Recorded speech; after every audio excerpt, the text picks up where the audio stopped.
ठीक है पापा, हमें आपका इंतज़ार रहेगा। इतना कहकर विहान ने फ़ोन रख दिया। विहान की पत्नी दिशा ने उत्सुक नज़रों से अपने पति की ओर देखा।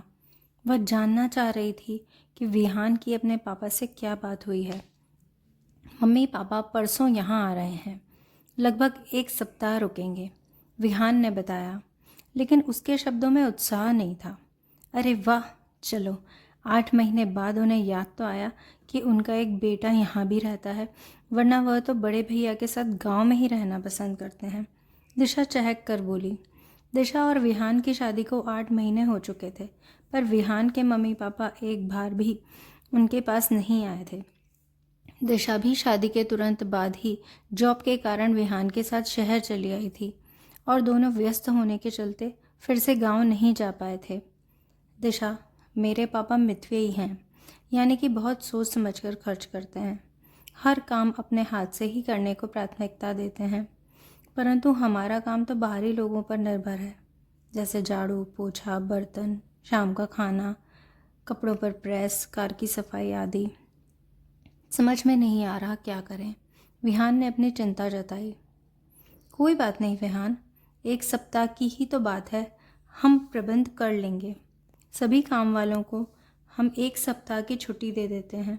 थोड़ा काम आप करना, थोड़ा मैं करूँगी, हो जाएगा जैसे तैसे। दिशा ने विहान को तसल्ली दी, लेकिन मन ही मन वह भी चिंतित थी। नियत तिथि को विहान के मम्मी पापा आ गए। उस दिन रविवार होने की वजह से विहान और दिशा को कार्य प्रबंधन में खास परेशानी नहीं हुई, पर अगले दिन दोनों को सवेरे जल्दी उठना पड़ा। झाड़ू पोछा विहान ने किया, नाश्ता खाना वगैरह दिशा ने तैयार किया। प्रेस उन्होंने 1 सप्ताह के कपड़ों के पहले ही करवा ली थी। गाड़ी भी काम चलाऊ साफ, और दोनों ऑफिस के लिए निकल गए। 2-3 दिन तो जैसे तैसे निकल गए, पर दोनों इस दिनचर्या से बुरी तरह से थक चुके थे। चौथे दिन दिशा को तेज़ बुखार था। उसकी हालत उठने जैसी नहीं थी। उस दिन का सारा काम मम्मी पापा ने संभाल लिया। शाम तक दिशा की हालत बेहतर थी, पर मम्मी ने उसे कोई काम नहीं करने दिया। विहान के ऑफिस से आने के बाद सबने खाना खाया और सभी बातचीत करने बैठ गए। विहान और दिशा। विहान के पापा कहने लगे, तुम दोनों इतना कमाते हो, फिर भी अपने लिए कोई सुख सुविधा नहीं रख रखी है। तुम्हारा यह पैसा किस काम का? मैं पिछले 3-4 दिनों से तुम्हारे आसपास के फ्लैटों में देख रहा हूँ कि लोगों ने घरेलू कामकाज के लिए सहायक रखे हुए हैं, यहाँ तक कि गाड़ी साफ करने के लिए, कपड़े प्रेस करने के लिए, गमलों की देखभाल के लिए, पर तुम तो पैसे बचाने में लगे हुए हो। पैसा है तो सुविधाओं का इस्तेमाल करो। इसके 2 फ़ायदे हैं, एक तो तुम्हें आराम मिलेगा और दूसरा गरीब लोगों को रोज़गार मिलेगा। मेरी बात पर गौर करना बच्चों।